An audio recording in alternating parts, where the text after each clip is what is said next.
This is Comic Picks by The Glick. Hey, I'm your host, Jason Glick. Hey, host Jason Glick. How are you doing, man? I'm doing good, John. Yourself? Doing shitty. No, I'm doing fine. So, Well, I'm glad you were able to retcon that in like the. no, I drove to and from LA today. I've been up since about 3:30, so I wanted to miss the traffic. So, yeah. Anyway, no, I'm perfectly fine. Yeah, and hey, we have a special guest today. Hey, Myron, welcome back, man. Guess who? Thanks for having me back on, fellas. You're welcome. Yeah, it's always a pleasure to have you here, sir. I'm always glad to be here, talking nerd jive and about all the things we're passionate about. Absolutely, and all three of us, we've got one thing in common. It's we're getting to this maybe late to the party, but hey, we've all seen Infinity War, and what did we think? I saw it 3 times. Hell yeah, I loved it too. John? I've seen it once, and I liked it. There are things I liked and things I didn't like, but yeah, if I'm going to get the things I didn't like about it, there were parts of it that felt there are parts of the plot that felt like preordained. It's like the event. It's like how the Avengers had to lose to Thanos at certain points, and it's as well as the ending as well. But I think what I really enjoyed more than anything else about the movie, what really allowed me to enjoy it more, aside from all these predictable preordained parts of it, was just solely seeing all these characters bounce off each other, like seeing Thor interact with the Guardians of the Galaxy, watching Iron Man match with Doctor Strange. And yep. You know what? I like that part where the Hulk is running into battle with them. Mm-hmm. Oh wait, that didn't happen. Nope. That was only in the trailer. We got a cop out on that and had the Hulkbuster, and as much as I loved that suit, I wanted to see Hulk smash, and it really disappointed me where all we saw was in the beginning of the movie, and that trailer lied to me.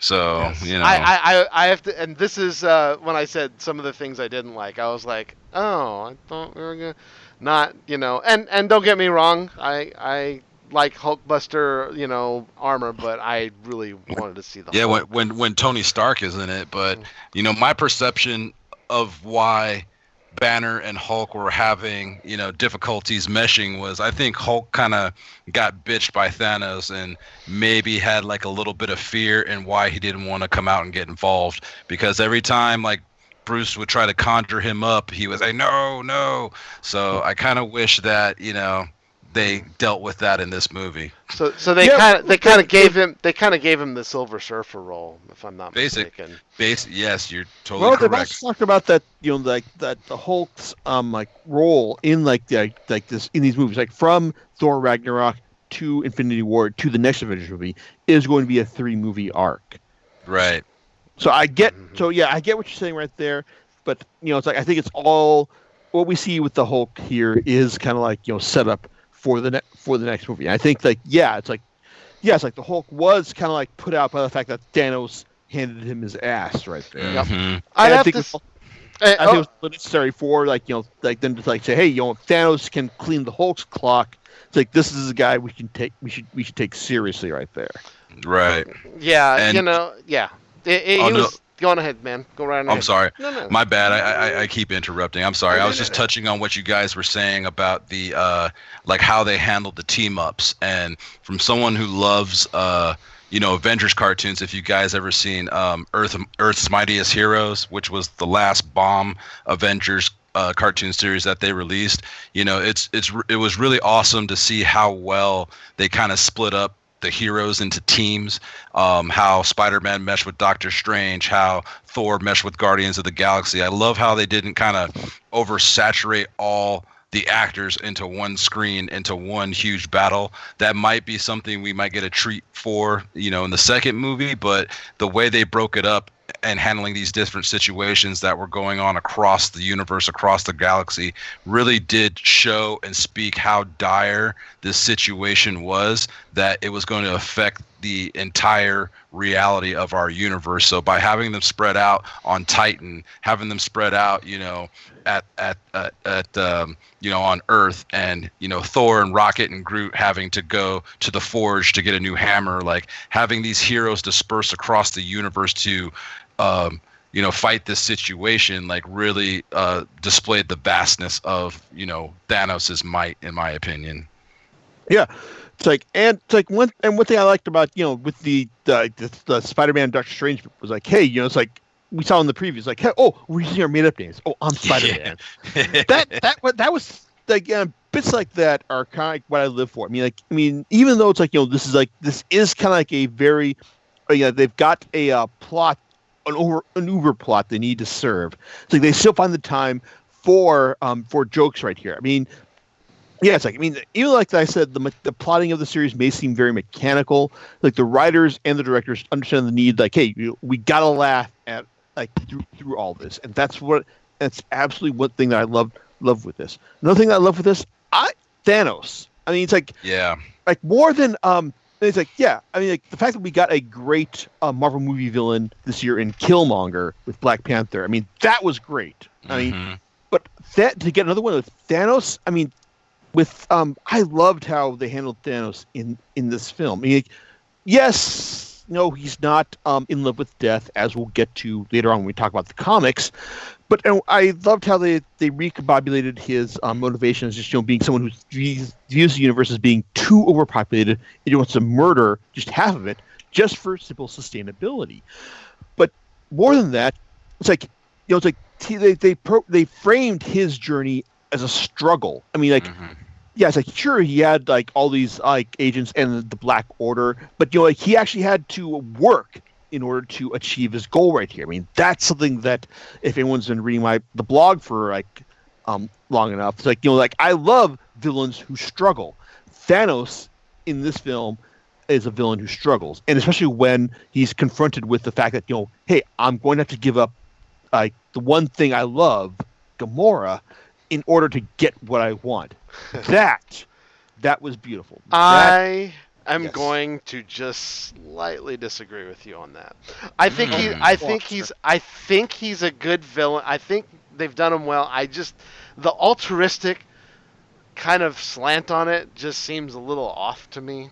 So I'm not really in love with that.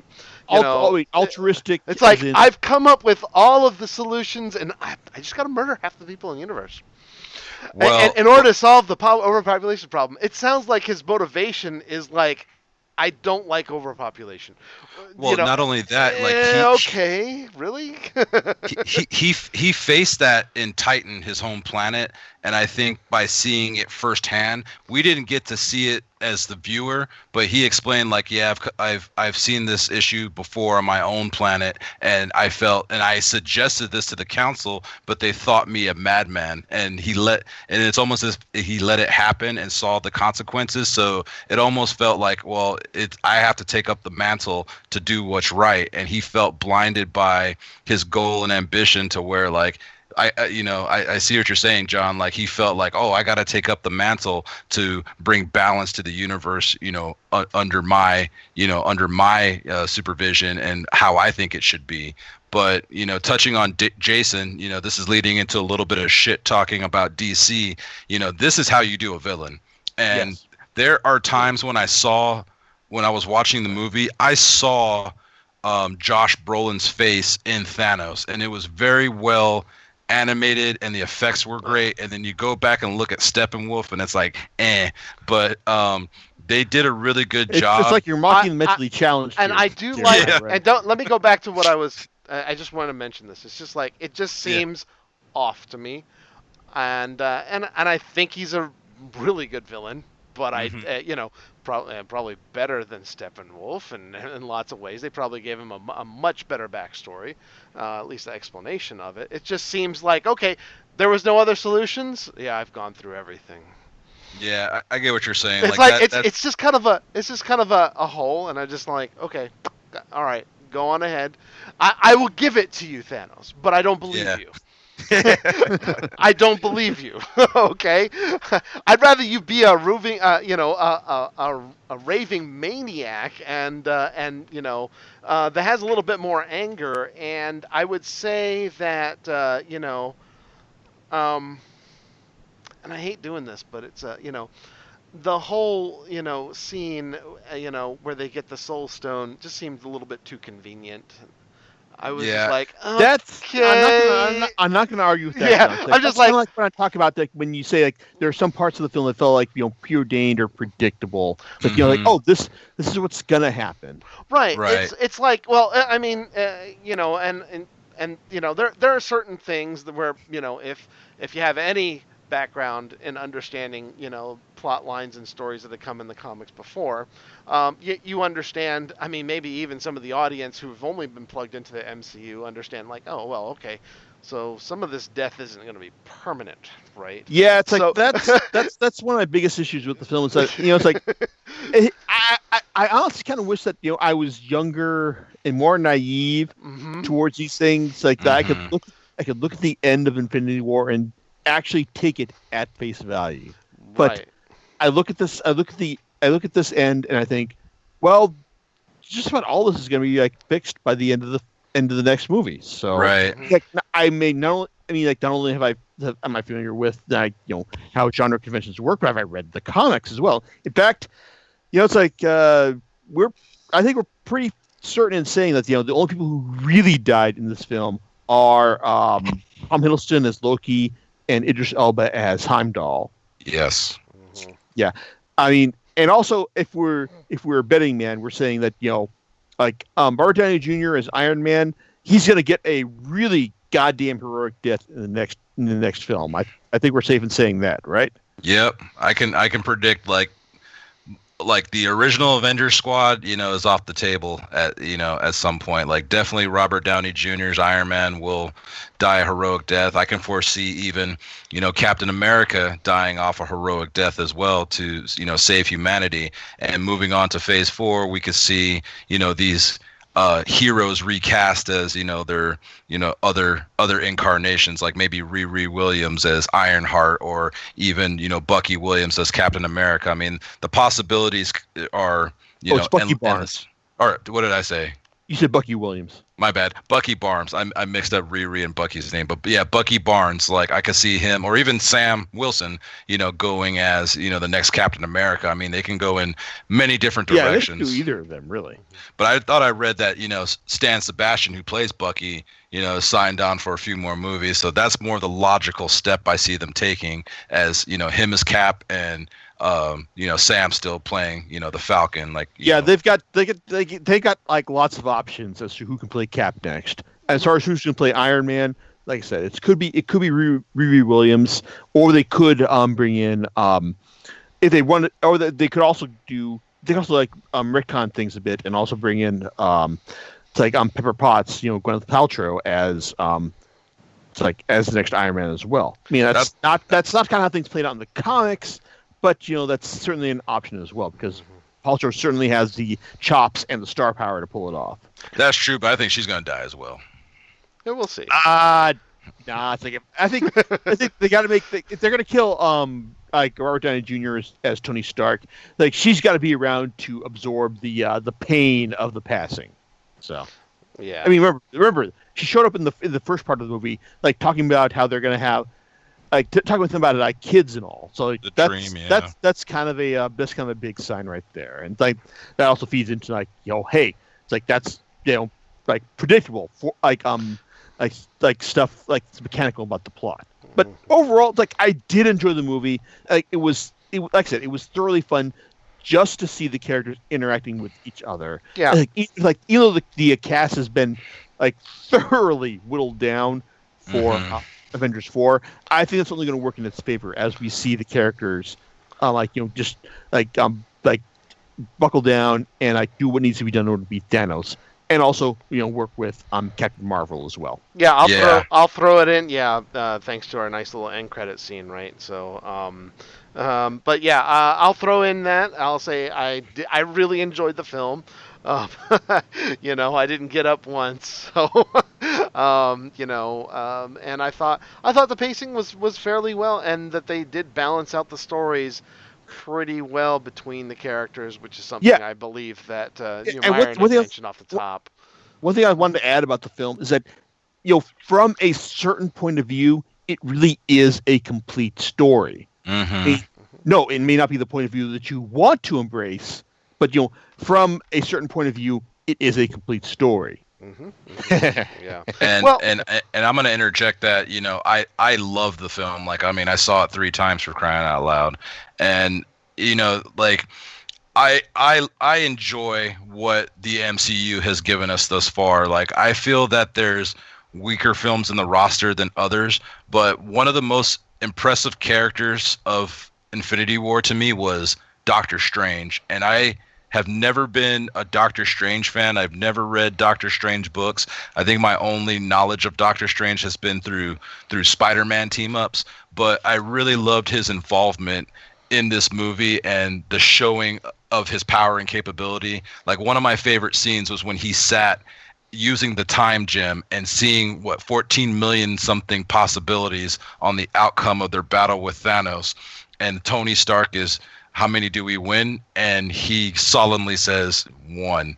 And there's a reason he gave Thanos the time gem. Exactly. And I think that one in a 14 million possibility is why he gave Thanos the time gem, why he saved Tony Stark's life, even though he did say, like, I will not hesitate to sacrifice you or the boy if I have to save the time gem, something to that effect. But yeah, I really loved his involvement and seeing more of his capability and his power, to the effect of, like, you know what, I'm ready to see a Doctor Strange 2, like, ASAP. I want to know more about this character, and I want to see more involvement in the different realms that we've seen in the first Doctor Strange movie, and even in this movie. I loved Doctor Strange. When it came out, like, what the hell is your problem, Myron? The first time I saw the Doctor Strange movie, I watched that thing like 5 times. It was just like, I was like, I can't, like, to me it was like a new Iron Man, and quite ironically, he is a very much same what do you call it, like, personality type. Yeah, kind of like, and I loved it when they met on the ship. Facial hair bros. Best thing ever. Like, to see, here's Tony Stark and Doctor Strange and Spider-Man in the background. But I mean, like, I was just like, I'm going like, yes, I've wanted to see this. This is like, to me, it was like one of the better scenes of the film, right? See, my problem with Doctor Strange at that time, Jason, when I was a younger kid, I just saw him as like a magic man, like it's Magnum PI with a cape, and I was like, kind of boring. I want to see mutants. I want to see superpowered heroes. You just want to jump into the action. But going to what John said, his background and his story, like, really compelled me. How he was a hot shot surgeon, and he gets into a car accident that cripples his hands. And when you think about that, a surgeon's hands are their bread and butter, and he was desperate to cling on to the lifestyle and the job that he knew, that he was willing to venture to a foreign country to learn the mystic arts to be able to heal his hands. So, like, I think there's times in the movie where you actually see his hands and see the scars across his fingers. And I just think that was, as an adult, getting rekindled with some of these characters and getting behind their story. Like, I have a different perspective on a lot of these characters, because even growing up, I never really cared for Cap. I've never really cared for Thor. Like, a lot of these movies open the doorway to stories that I've neglected based off of biased opinions of what I grew up with. Like, if it wasn't a Saturday morning cartoon, because we've had fantastic ones like Fox's X-Men and Spider-Man, I never had any type of tie to it per se. And so when it comes to comic books, comic books are like $4 a pop now, and I'm old school. I still like to buy individual issues. I usually kind of pick and choose what books that I get, and it typically is Spider-Man and X-Men, but now I've incorporated the new Avengers fresh initiative that came out a couple weeks ago, the new Avengers #1, and of course Vader. But these movies are not only making a fan of me, or making me a fan of some of these characters I neglected, they're making fans of people who never read a comic book in their life, and now they're interested in learning these characters' backstories as well. Yeah. So I get what you're saying, and also I think that like when your description of Doctor Strange Magnum PI with a mustache, it's like shit. How did we not get a TV series like that in the '80s? Well, that is like a license to print money right there. Well, I shouldn't have said that because Magnum PI did already have a mustache, so that kind of negates my comment. But you get what I'm saying. He looks like he looks like Magnum PI with a magic cape. Exactly, but I guess that's actually a good point to segue into our talk about the actual comics that inspired the film itself, because it's like the Infinity War. It's like, yes, there is a comic called Infinity War, but if you went to read that and expecting, hey, this is like how the actual movie played out, no, you're not going to get that really. Nope. But it's because it actually draws a lot of the movie we know as Infinity War actually draws a lot of its inspiration from the late 80s series The Infinity Gauntlet, written by Jim Starlin, illustrated by George Perez and Ron Lim. But it's also preceded by Thanos Quest, which is like the story of Thanos and how he got the 6 Infinity Gems to assemble the Infinity Gauntlet. So Myron, so I told you to check the series out before we recorded this, and so I wanted to, so what did you think of it after having read it? I freaking loved the Thanos Quest. Touching back to what John said earlier about Thanos as a villain and his drive, like if you read the comic books, Thanos is methodically psychotic in from my perception. Like his drive to impress and show the love to Lady Death. That's the main thing that we have to differentiate between the comics and the film, because Thanos is he's ruthless in the films about just against overpopulation. In the comics, he's all doing this to impress Death herself. Because Death is actually the one who said that there's more life in the universe than there ever was, than there ever has been death. And she's kind of requesting or driving the balance. So she resurrects Thanos to, proceed with this mission. And as Thanos is delving and looking deep with the Infinity Pool, he learns the secrets of the Soul Gems. They were called the Soul Gems, and he convinces Death to let him go out on this mission to find the gem, saying, hey, it could take me millennium to bring balance to the universe, but to murder half the universe. I could speed these up if you let me go get these gems. And she agrees to. Yet, like I said, he's methodical. He's a schemer and a deceiver. He always has some type of backside scheme, burning on the brewer. So, he ventures out to take the first gem from the in-betweener who's imprisoned by Lord Chaos and Master Order. And I just loved how gangster Thanos was in approaching each of these elders and kind of manipulating them to almost manipulating them in the situation to give up the gem,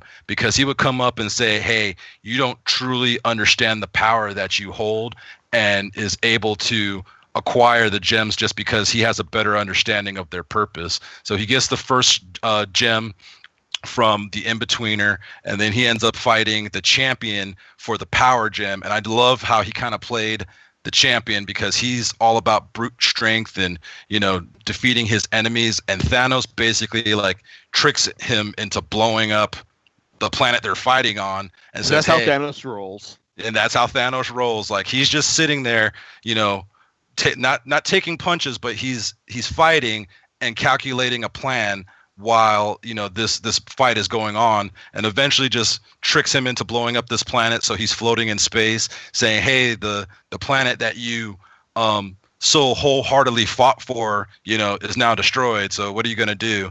And he agrees to hey, transport you're just going to sit here, you built the planet. It's now you're just going to sit here for a couple centuries unless you okay, give me your power gem. Exactly. And Champion was like, oh, I'll just sit here and wait. And he's like, yep, enjoy the next, millennium alone. So, that's how he acquires the power gem.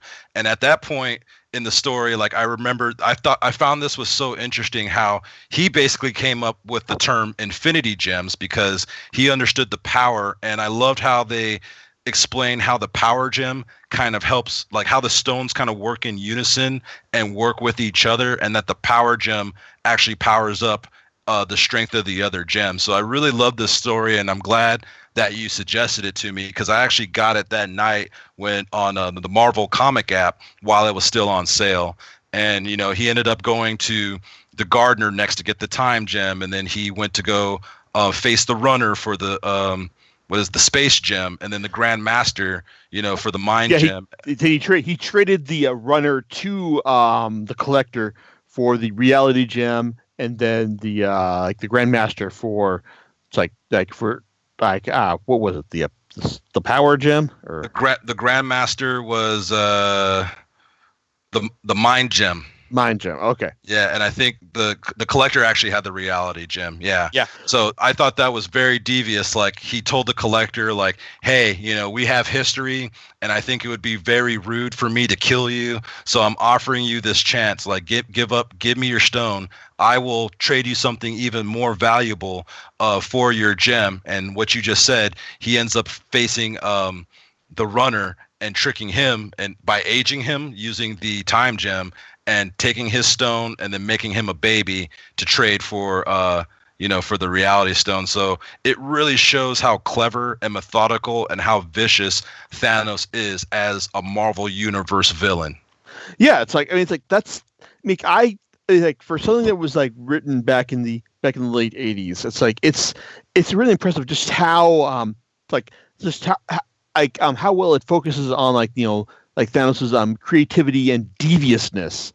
It's in getting these gems. Mm-hmm. It's like he really doesn't have to actually beat anyone up in order to get them. It's like he just has to find a way to outsmart them, and that makes it, and that's actually really endears you to him, because he's not being handed infinite power on a platter. He has to work for it, and even when he achieves it, in order to please Lady Death, he finds out that he's overreached as well, and that leads us into the Infinity Gauntlet. Because now that Thanos has acquired all 6 gems, as part of to form the Gauntlet, now he's got infinite power, and now he can just snap his fingers, and half the universe goes away. Now, and this is only the first issue of the Infinity Gauntlet, and it shows you that hey, now once the remaining the remaining heroes on Earth find out that hey, someone has caused half of the universe to wink out of existence, we've got to do something about it, and in rolls Adam Warlock to help lead the charge after he's kind of does his best to cajole Doctor Strange to his side, and also just bring every big Marvel Universe hero. It's in the late 80s, early 90s, to his side in order to find a way to get this gauntlet from Thanos. Now, it's kind of funny because the Infinity Gauntlet was a big event series, 6 issues, and really self-contained, because it's even if you didn't read the Thanos quest, which I didn't before picking this up, all you know is that Thanos has infinite power, and he's trying to please Lady Death, and he just does all this shit to help please her, and it doesn't work, but it does piss everyone off, from everyone on Earth to all the cosmic entities as well, including. Oh man. Yeah, it's it's also really interesting to see how its writer Jim Starlin. Now Starlin is one of the big cosmic writers of Marvel. He's the guy who created Thanos and Adam Warlock. It's back in the late 70s, and then brought them back for the Infinity Gauntlet as well. And he's also the guy who wrote Thanos' Quest as well. That that the first half of the Infinity Gauntlet is just build up. I mean, this is like a 6-issue miniseries, and the fighting doesn't even start until issue 4 with that classic Thanos on the cover saying, "Come get me." It's like, and you've got like it's like the first 3 issues are just the heroes just like they getting their bearings, finding out like what we're up against, and then like organizing themselves. The fighting doesn't even start until issue 4, and then that's when they fight like all the heroes that we know, try to lay waste to Thanos, who has limited his cosmic sensibilities to just the power gem, in order to like stand a sporting chance against them, so that he will impress Lady Death. That's right. Yep, and it's I like how you built that up, because Lady Death is kind of the key to all this, because touching on what John said earlier about the film, because they didn't have Lady Death, and I guess you can kind of see Gamora as that figure, so to speak, like the target of his love and affection. Because we didn't have Lady Death, it kind of like, I don't want to say diminished like his drive for the film, but his drive in the book was like, it's all or nothing. Like he's expressed many times, like, I have my goals and my dreams, and nothing is going to stop me. I have an objective, and it's not going to stop me. And once he obtained those Infinity Gems, like Death knew that he overshot. He overshot. You're not my equal. He got these gems to be like, I want to be your equal and sit on your side as your throne, as your consort, as your equal. And I remember at the end of Thanos' quest, like there was she resurrected another throne for him, but he demanded, like, don't speak to me through your lackeys. I want you to speak to me directly. And one of his lackeys said, well, you are now above Lady Death, and she's not worthy to talk to you. And the end of that issue, Thanos just looks out into the galaxy and just, reflects, like, after like blowing up, like said lackey.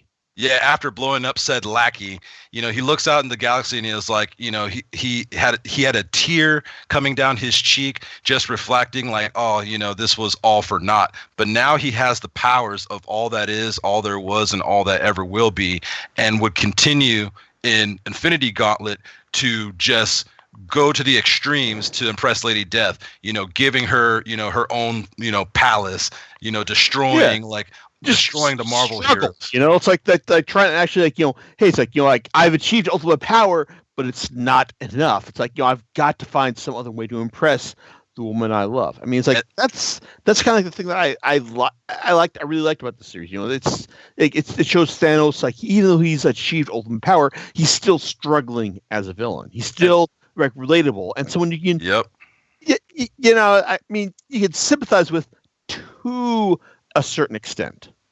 Agreed, because it's the classic tale of a man trying to do what he loves for a woman, and in certain storylines, it's either for the greater good or for the worst situation. And in Thanos' case, like, he's willing to destroy all the universe just to appease her. Agreed. And it's like, and also the thing with the Infinity Gauntlet is that even though it sets up like kind of an impossible situation, like, Thanos like having achieved ultimate power, it's like, how are the good guys going to defeat him? But they do, of course. But I think the reason they're able to do this is kind of a lot more esoteric and existential than we're used to seeing from your average Marvel crossover. I mean, I don't want to give it away, because it's actually it's actually really interesting. And it's also kind of interesting how it shows that Adam Warlock, who shows up at the beginning, like how he's really playing the long game here. How he realizes that it's not just enough to get Thanos to lose the Infinity Gauntlet, but it's also part that losing the Infinity Gauntlet is only part of the step in order to win the day at the end. It's like the very end of the Infinity Gauntlet is, it's like the end of Infinity War, really. Remember? It's like it's Thanos looking out at the universe. It's like, at peace with himself. Yep, sitting on like what seems to be a farm in his old costume set up as a scarecrow. So I kind of like that touch, what they did with the film, how they kind of added that in there to be a homage to the end of Infinity Gauntlet. Yeah, it's like the film. The film did go. I mean, even if it wasn't a straight adaptation of the Infinity Gauntlet, it still like had a lot of the key moments from there. I mean, Thanos' big finger snap moment, the like the loss of like half the life of the universe, and that big moment at the end as well. Yeah, and touching on that, not to spoil the Infinity Gauntlet comic for those who want to read it, but when you look at the film and you kind of see Thanos' character, I mean, you know, a lot of people have said, you know, after watching this movie, like Thanos is a relatable villain. You know, they really humanized him, and you could see that there is a tear within his soul. Like, despite the goals he had, like he did have a true deep love for Gamora, and you could tell like he had a heart. When you read the comic books, like, you know, he's coming at you like straight psychotic and all that kind of stuff. But even in the comic book, he is a torn individual as well. And that part of him is kind of how our heroes are able to succeed. And you have to kind of get like read the book, and you'll get to see how, like, you know, everything turns out. I don't want to like say how it happens, but it was very interesting on how things turned around in this story. Yeah, and so also if you read, like I said, the Infinity Gauntlet is kind of like the main inspiration for Infinity War. Just be advised that the Thor in Infinity Gauntlet is Eric Masterson, so he's not, you know, Donald Blake. But that's a whole other can of worms. But it's like late 80s, early 90s continuity. So a quick footnote for me, because like I said, I've never really been into Thor. I saw this guy that you're speaking of. Like, who is he? Just quick synopsis. Who is he, and how did he become Thor? Shit, man. It's like, I don't know. It's like like I said, I never really started reading Thor on a regular basis until J. Michael Straczynski wrote it. But I did pick up the omnibus for the Walt Simonson run, because, you know, you got to read Walt Simonson Thor because he's like the definitive run and all. Okay. So, but, you know, everything that happened between that, it's like, it's kind of that stuff happened, you know. But it's like, it's one of those things where it's like, you know, they figured, hey, you know, maybe we could like give someone else like the power of Thor and all, and like this guy will be, you know, it's like Thunderstrike or something. So yes, so by reading that, I know we had this discussion the other day. Like, if they continue doing Thor movies, like it might not be, you know, it probably isn't going to be Chris Hemsworth. How could they proceed doing Thor movies? And they're going if they were smart, they will pick up on whatever clause they've got for Natalie Portman, and have her be Thor as well, because, you know, it's like, what, even if she did lack chemistry with Chris Hemsworth, she's a formidable actress on her own terms. Right. And, like, having her be, you know, Jane Foster as Thor. I don't know. That'd be interesting, though. To see. I mean, that I guess. No. It's like, I want to hear your thoughts on this, John. Oh no. I mean, I think that she is, but you know, how come they, you know, he easily discarded of her, you know, with a, you know, it was like, oh yeah, there was nothing, you know, that was over, you know, he just kind of brushed it aside. They brushed it aside in the script of Ragnarok, and I was just like, yeah, well, it's like, I mean, if Ragnarok shows anything, is that how you can like really easily like disperse with plot points from previous Thor movies. Yeah, and so it's like. Go on, John. No. I was going to mention something else, but go on. I need you to finish your thought. No, it's like, I mean, just with Ragnarok. I mean, like we all loved it, but I mean, it's like I said, its main strength was like playing like expected like superhero comic beats for comedy. Mm-hmm. So that's one thing I loved about it. Even though, like, some people might say, like, oh, well, it's like it's going for the joke when it should have gone for the drama. No, it's like it's expected dramatic beats were just so predictable and so expected that the fact that it did go for comedy was a strength in of itself. Mm-hmm. Yeah, I mean, it's essentially how, if we go back to the movie, that movie, pretty much the end credit sequence is the beginning sequence, or, you know, maybe just a few minutes, you know, maybe a few hours later, that's where they just pretty much pick right up from, you know. Yes, you're absolutely right. That like that final mid credit sequence for Thor Ragnarok, like 5 minutes later, like we get the opening scene for Infinity War. Basically. Everybody's dead. Which is like very interesting Sad by trombone. itself. I think we had mentioned this before. There is, and I think I read somewhere that Kevin Feige has plans for Beta Ray Bill to show up as an actual character. He doesn't want. Ooh, that would be He interesting. said I think the quote was he didn't want to squander the opportunity. Because he was supposed to be in Ragnarok. Now that's interesting because now you have Stormbreaker, which is basically his hammer. Yes. Right. So we had his image, which I don't know why I missed it in Ragnarok, and Myron pointed it out to me. I was like, oh yeah, it's just sitting right there. On the Tower of the Tower of Heroes or whatever. His face is right there. But anyway, Kevin Feige had a role for Beta Ray Bill in that film, but cut it out because it didn't do him justice. And he says, "I want to do him justice." I think that's the actual quote. And that's a high possibility too, like continuing the Thor movie line with Beta Ray Bill. Mm-hmm. Yeah, that is a possibility. Mm-hmm. Yeah, that would be interesting if they did do that. But I mean, it's like I think the thing with doing like a Thor film, next Thor film is Beta Ray Bill. It's like Beta Ray Bill. I mean, he's going to have to be a CG creation or someone who is heavily made up. It's like in order to do the character justice, like Thanos.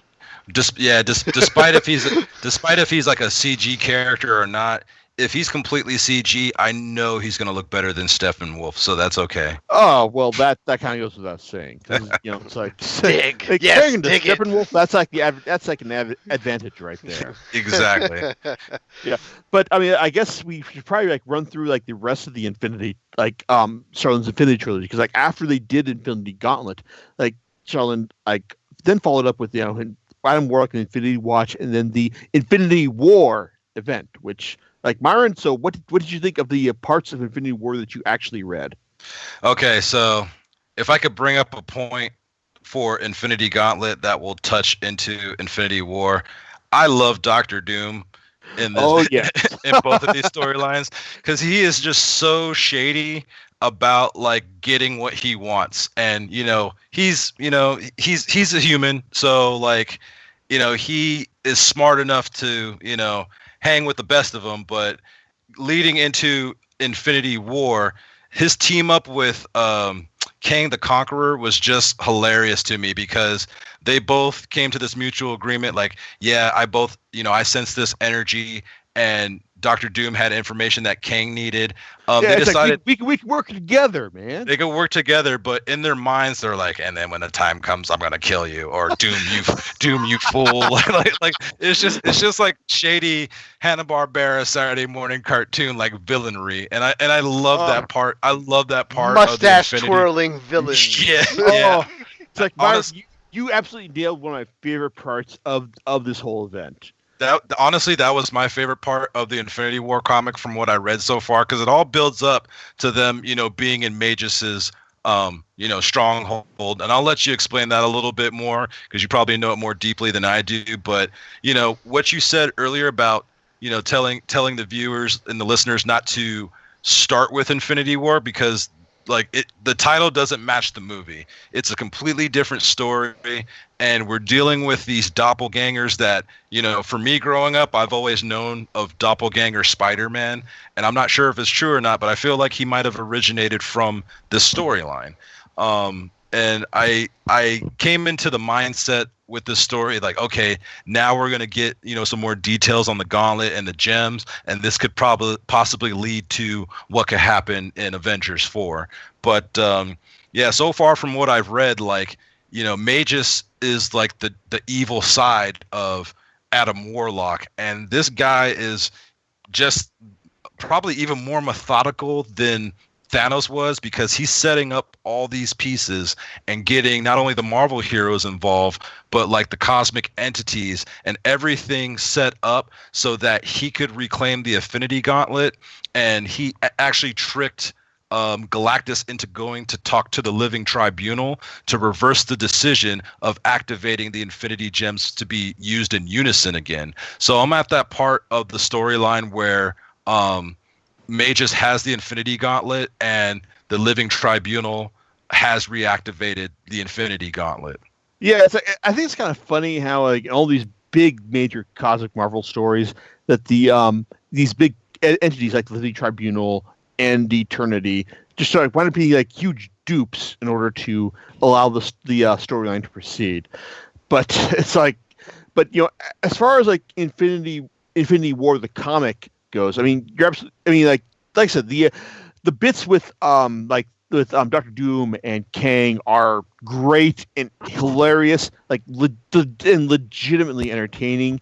And yeah, it's like, and there's also some fun bits with the characters, like finding the duplicates of themselves. Like I loved like how Wolverine was able to like show up to the big conference saying, it's like, hey, I know what's going on. It's like, and you, Reed Richards, like you're a big fake right there because I can smell it on you. It's like the nose never lies. Yeah, it's like that. It's like that was pretty great. It's like, but I don't think the thing is like with using the Magus as the villain, because he's the kind of villain that requires like a big his own Wikipedia entry in order to like understand what his thing is. He's basically like Adam Warlock's like future evil self, but the thing is like Warlock managed to destroy his future timeline, and so he doesn't exist anymore. But after the events of the Infinity Gauntlet, Warlock expunged his good and evil sides in order to become a being of pure logic, and his good side, his evil side turned out to be the Magus, and his good side we'll get to in a minute. And it's kind of like, it's like Magus is kind of like someone who's always annoys you because he requires, like, you've got to explain like his who he is and why he's like the bad guy in order to fully appreciate what he's doing here. And that's not really like the mark of a good villain right there. Now, it is interesting though that like Thanos right here, after being like the bad guy for the Infinity Gauntlet, is now kind of like working with Adam Warlock and the members of his Infinity Watch to to save the universe from the machinations of the Magus. And unfortunately, like the Magus is kind of like, his machinations here aren't really as interesting as what happens to Thanos in the Infinity Gauntlet, because where Thanos was generally struggling, the Magus is kind of having everything handed to him, like up until the very end. When it seems too perfect. Yeah, up until the very end, when it's revealed that Warlock and Thanos had pulled like a switch on him, and I will say that the final treatment of the Magus like is pretty appropriate, and I liked, but it's like the Infinity War. It's like it's not quite as good as Infinity Gauntlet. And also if you do get the collection, I do appreciate the fact that it includes the tie-in issues from Starlin's own Adam Warlock and the Infinity Watch, which expound on certain story bits from the miniseries itself. Like if you want to know, like how Adam Warlock and his company went up on Monster Island with the Mole Man, or how Thanos defeated his own opposite number, then there you go. So that's good and all, but so I do want to, but I am gonna have to leave you behind for a bit, Myron, to talk about Infinity Crusade, which is when Adam Warlock has to come face to face with his good side, his female side. Interesting. Yeah, so that's kind of the crux of Infinity Crusade, and that Adam Warlock has to get in touch with his female side in order to defeat his good, his good side, which is basically trying to bring peace to the universe. But it's like this good female side of Adam Warlock. It's like, hey, it's like if you've read any comics for any extended amount of time, you'll know that anyone peddling like peace and harmony throughout the universe is not to be trusted. And so when it's eventually revealed that after, and not only is like Adam Warlock's good good and female side, trying like who's recruiting like like heavyweights for the Marvel universe, like spiritual heavyweights in the Marvel universe. They're like she's trying to do this, but but at the same time though, she is also like the reason she's doing this is to eventually destroy it, because she's been repressed by Adam for so long that she basically believes that the best way to destroy evil in the universe is to destroy the universe, all life in the universe. So there you go.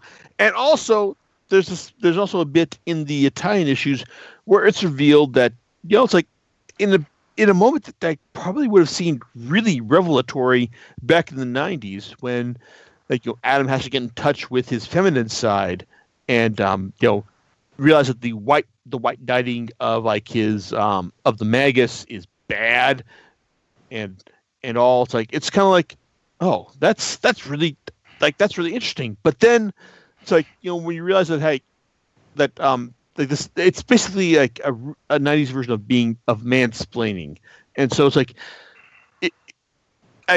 back in the day, it was probably really enlightening compared to how we are now. But these days, it's like, well, don't cite this as an example to show how woke you are. That's all I can say, man.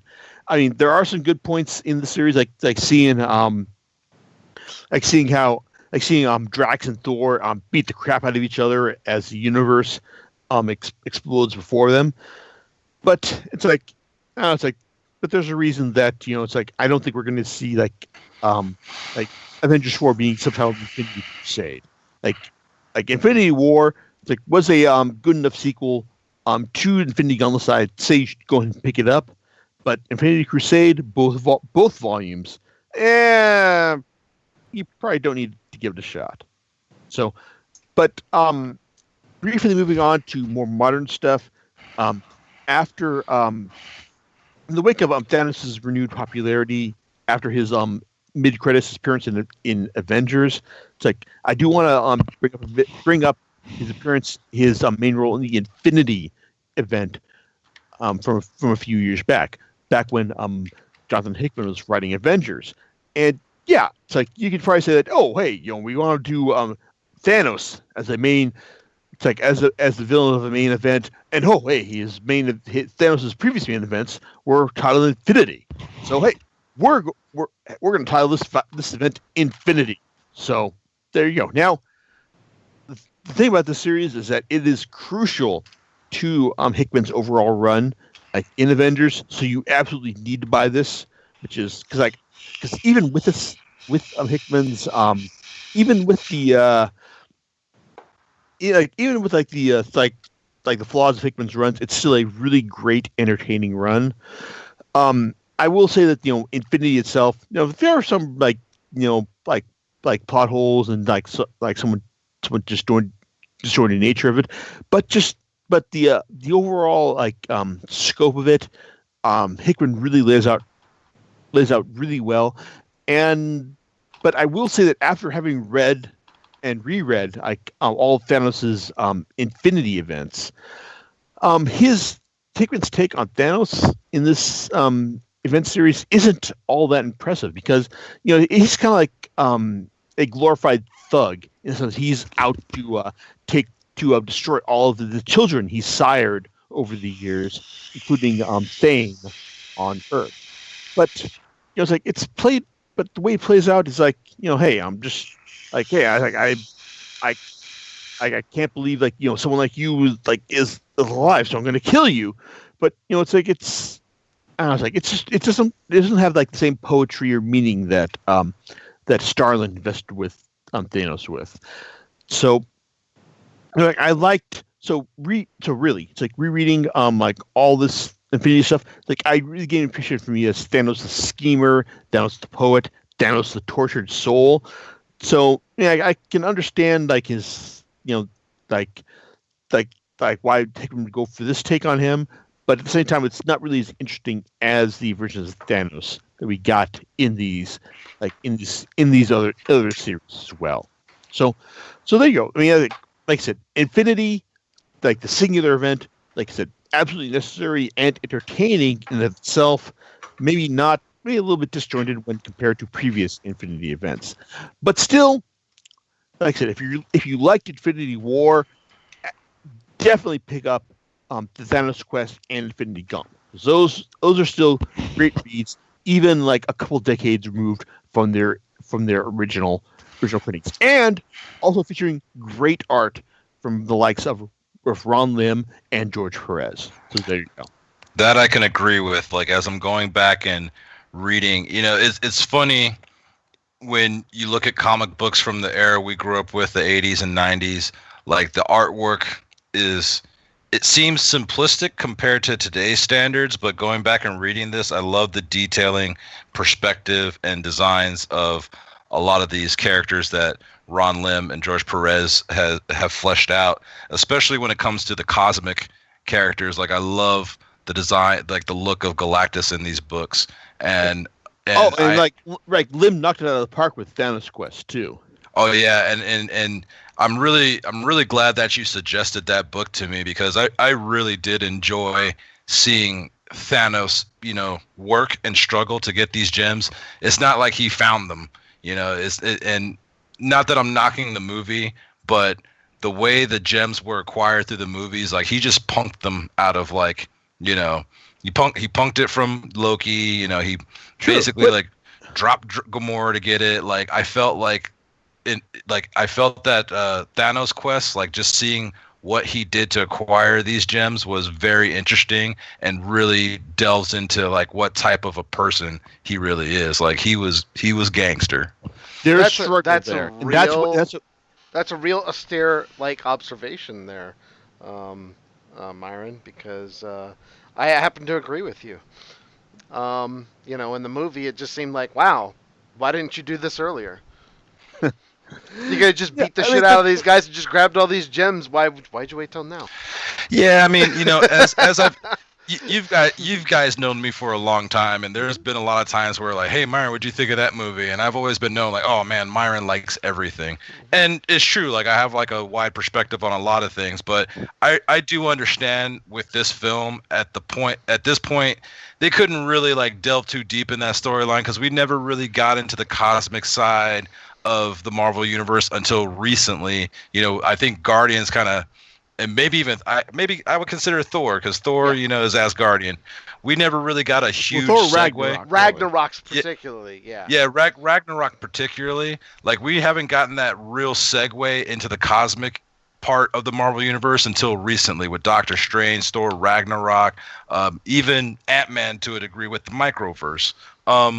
So to include like the drive Thanos had from the comic books, like it wouldn't have fit in. Like, hey, where did like Lady Death come from all of a sudden? Or like, oh, like who are these elders? Like we've never seen them before. So I get it. I mean, we've got a little teaser of Adam Warlock at the end of Guardians of the Galaxy Volume 2, and to kind of segue him into this Infinity War story, like with this movie or even the next one, I don't think it would make too much sense, because we have no ties or backgrounds to him yet. So they are gonna, I have a feeling they are gonna introduce him into the MCU sometime soon, but we're not gonna. It's gonna be Guardians 3. Yeah.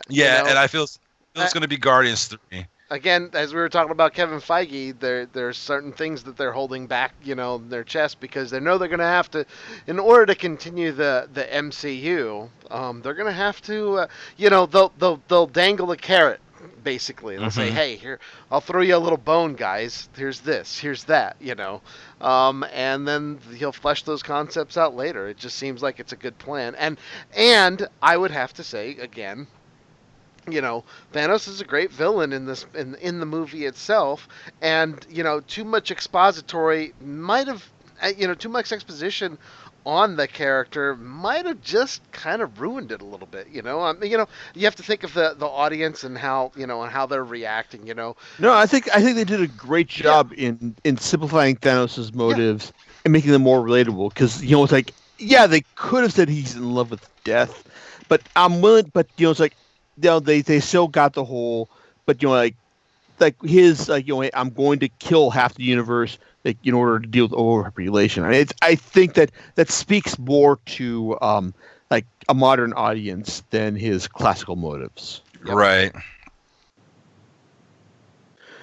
Yeah, and it's like overall, it's like, it's like I said, I thoroughly enjoyed Infinity War, and like I said, if you want to like get more insight into the stories that inspired it, Thanos Quest and the Infinity Gauntlet are at the top of your list right there. But it's like I will definitely recommend, like, hey, if you want to read like about Jonathan Hickman's Avengers, like, then hey, yeah, definitely read that, and Infinity factors into that as well. So there you go. All right, and hey, that seems like a wrap. Is there anything else you guys want to say? Myron? No, I can go on forever for like theories of what I think the next movie is going to be. We'll take that offline, but I really enjoyed this discussion tonight because, like I said, I thoroughly enjoyed the movie. And the moment I watched it, I was like, I'm going to read Infinity Gauntlet. And then Jason suggested Thanos Quest, the other day. And oh my goodness, like it really made me love and appreciate Thanos more as a villain.